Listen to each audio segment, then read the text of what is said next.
दोस्तों आज हमारे साथ स्वामी सर्वस्थानंद जी महाराज हैं. महाराज has joined the Ramakrishna Mission order in 1987 and Maharaj has a very interesting profile. He is from Karnataka. He is basically from a Kannada person, but Maharaj, better you say. You have a very diversified profile, I will say. My mother tongue is Konkani, but I was born in Karnataka, but I lived in Mumbai for nearly 22 years.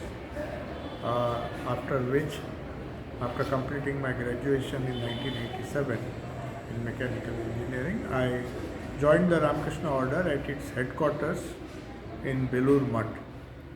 So after that, I was posted to our Rajkot center in Gujarat, where I served for nearly 30 years. Out of that, 17 years I was the editor of the Gujarati Monthly, a language which I learnt after going to Gujarat. So Maharaj, how you handle this language issue? I had interest in learning languages because when I was in Mumbai I could speak Marathi and a little bit of Gujarati. I had picked up Gujarati in Mumbai as well in my 22 years of stay there. And after that, of course, after going to Rajkot as a monk, as a brahmachari of the Ramakrishna order, you have to do many activities. So I picked up the languages and worked in the publication department. So I can speak Marathi as well as, because I was in Mumbai, and also Gujarati. And I became the editor for nearly 17 years, 2010 to 2017. 2017 I was. Maharaj, right now you are in UNESCO. You are representing Ramakrishna Mission, and you are traveling across all over the world. So, and right now you are posted into the UK. Yes. So, how does this transition you handle? Like, Yes, 2017 I handed over charge of Rajkot to another Swamiji, and then I was posted to the UK center where I reached in March 2018, and since then I have been serving our center, which is near London in Buckinghamshire, a place known as Bourne End. Our center has a very old history in UK, though it has changed its location from North London to Central London and finally to the present 10-acre beautiful campus on the outskirts of London. We are there since 1948. 1948. Okay. Yeah. After independence, the center was started. So you are going to celebrate the 75 year. Yes, what you we have told me. already celebrated. Already, okay. And we will be continuing the celebrations because we have now acquired a sub-center, a small building which has been donated to us in London. So we are going back to the same place, North London, Muswell Hill, where we will have a sub-center apart from our main center, which is in Buckinghamshire. So apart from that, there are many private centers in UK which have come up over the last 7 years. One of the main ones is in Edinburgh, which is the capital of Scotland. So Scotland I visit almost every month, go to Newcastle, which is in North England, and I also go to visit Edinburgh and other places, Glasgow, which are the main cities of Scotland. So we are planning our activities there also. And, of course, in London, I give regularly every alternate Saturday. I give talks. And how you find people over there who are interested in Vedanta, because that is a very different society, materialistic, advanced. What are the need and requirements for them of this Vedanta? Swami Vivekananda, when he, as you all know, Swami Vivekananda visited UK, United Kingdom, England, thrice and stayed there for a total of 297, almost 300 days in different phases in 1895, 1896 and 1900. That was his last visit.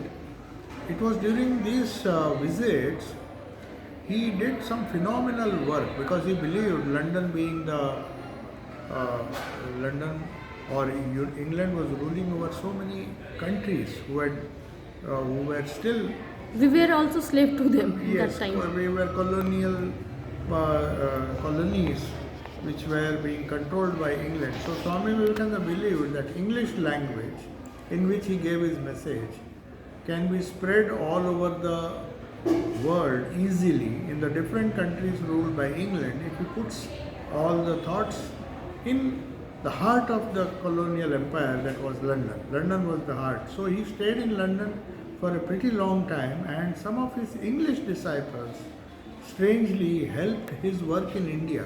Sister Nivedita, she gave her whole life for women's education and empowerment, and also she inspired a lot of freedom She's, fighters. yeah, she has a huge political Role contribution also. and Aurobindo, social also. she, Women she education. inspired Aurobindo and other revolutionaries to I fight for heard India's. painters name I'm forgetting. Avanindranarath Tagore, Rabindranath Tagore, Jagdish Chandra Bose, the scientist. So she influenced a huge lot of great people. And also there was another disciple without whom Swami Vivekananda was trying to get some land for the headquarters at Belur Math, and he was not able to collect enough money. And it was one disciple, English disciple, Henrietta Muller, who donated the entire amount for the purchase of the present day Belur Math land.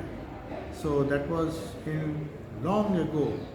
So, and also there were another disciple couple, Mr. Captain and Mrs. Xavier, who donated. Yeah, Mayavati. Mayavati was started by their efforts. So a lot of English people, even Mayavati is in those heaven. days. I have been there twice. So Mayavati, English people have contributed a lot, English disciples especially. Edward Sturdy was there, then there was Goodwin, who took down all the complete works that you see now would not have been Yeah. recorded He did the without steno. Goodwin's contribution. So with his shorthand skills, he became a lifelong disciple. Unfortunately, he died very young before Swamiji passed away. So, but he recorded almost. I think in Vivek Tirtha place will be named after him if I'm correct in one of nine. the, yes, in Vivek Tirtha, Back in one Calcutta. of the buildings, yeah, because of their Western disciples' contribution, which is especially England, they gave, and of course there were American disciples as well, but the English disciples did the pioneering work. Sister Nivedita, then Mr. and Mrs. Xavier, then we had Goodwin, and all this, even Josephine MacLeod, who was an American disciple and who did so much for Swamiji's work, she also belonged to Scotland originally.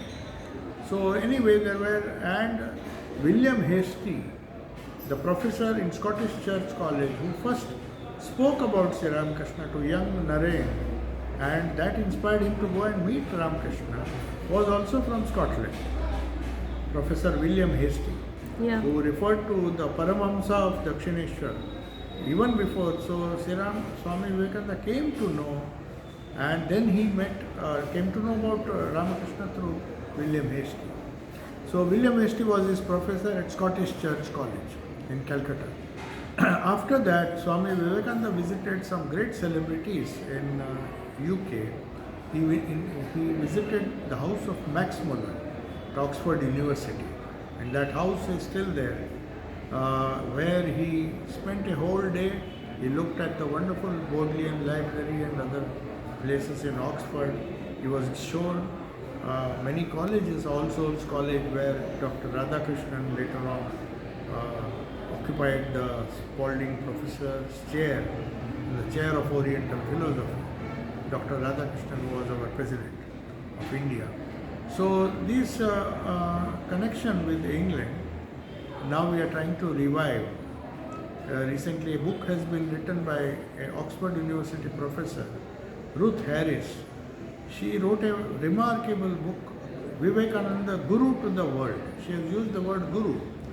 A English woman, she was of course. I think she met our General Secretary Maharaj Yes, also back in yes. Belur. So a book on Vivekananda written by an Oxford professor, which was named Swami Vivekananda Guru to the World. So that is remarkable, and there are some more books which have been written in England. Of course, Roma Rolla also was inspired, and Max Muller wrote Sri Ramakrishna, His Life and Sayings. That was the first English biography of Sri Ramakrishna, which was published. And the material for that was given by Swami Sarvasthanand, who later on wrote the beautiful book Sri Ramakrishna, the Great Master. So he was the one who supplied Max Muller, the famous Sir Max Muller, with material for writing the first biography of Sri Ramakrishna. Swami Ghananandji himself, who was the founder of the Ramakrishna Vedanta movement in London, wrote a book, Sri Ramakrishna and His Unique Message, which was published and which had a foreword by none other than Dr. Radhakrishnan. So there were great people who pioneered the movement there, and now our center is almost 75, more than 75 years old, and we are trying to move across, influence a lot of people, and the Europeans who are living in London is a very cosmopolitan city. So there are people, there are Romanians, Bulgarians who come to our center. They follow the spiritual path by taking the mantra diksha initiation, spiritual initiation. This is a tradition. Some of our disciples of Sri Ramakrishna are all belonging to the white community.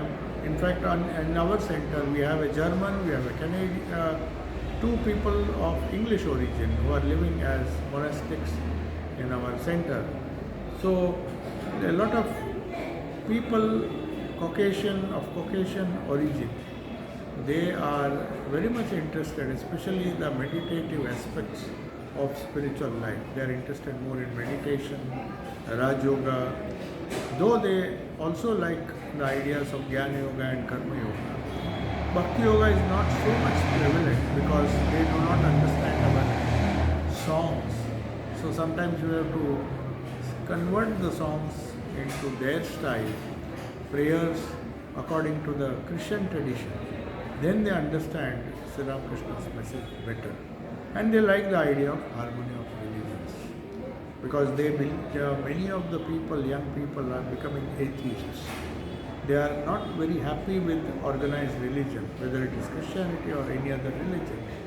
So they come to Vedanta because here our focus is more on the divinity of man, divinity of each individual.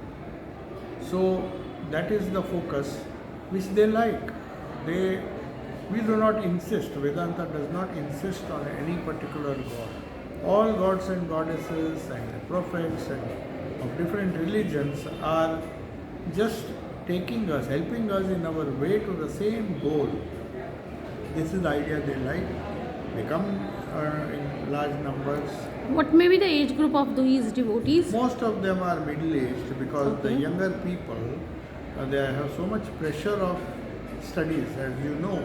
And livelihood. Some of the greatest universities are in England, like Oxford, Cambridge, Warwick University. There are so many London, UCL, University College London. And the standard of education is so high that the poor students, even the students who go from India and China and all other countries, they have so much of pressure of work because the standard is so high. The pressure of study is so much that they hardly get time to visit our center. But once they get a job, once they are settled more or less, you will find that group, younger group, after finishing their studies, we have more people. We don't have so many students as in India, mainly because the study pressure of studies. They hardly get the time. Maharaj, there is one more question. Many times devotees' children go to the London and these places, and they are being asked by their parents to visit the centers. I came to know in one of the interviews of a monk. So, did you come across these sorts of devotees, those who are the children of Most of the parents of Indian origin, because they had the benefit of visiting and being in association with many of our centers here, they request their children. They cannot force them, because the school authorities also do not like that parents should put any kind of pressure on them. That is very strange, but they don't like, even if for a good intention. If any pressure is put and the student doesn't like, that is why parents are also little afraid to tell Push their them. students. But they come, those who are belonging to our devotees families, they try to come. But the thing is, religion and spirituality cannot be forced. It has to come from within. So there will be some people who may not like, who are forced to come. They do not come anymore because they feel the world, there are many greater things according to them in the world than spiritual life. But once they understand, once the parents have to understand first, and they have to set an example in their own homes. You see, if the parent is not a practicing spiritual sadhaka, then you can't force the children to come. That is not possible. Thank you, Maharaj. Thank you for talking with the world of positive news. This is Madhvi Shri from the Barodara Ashram, Ramakrishna Mission, Gujarat. Thank you.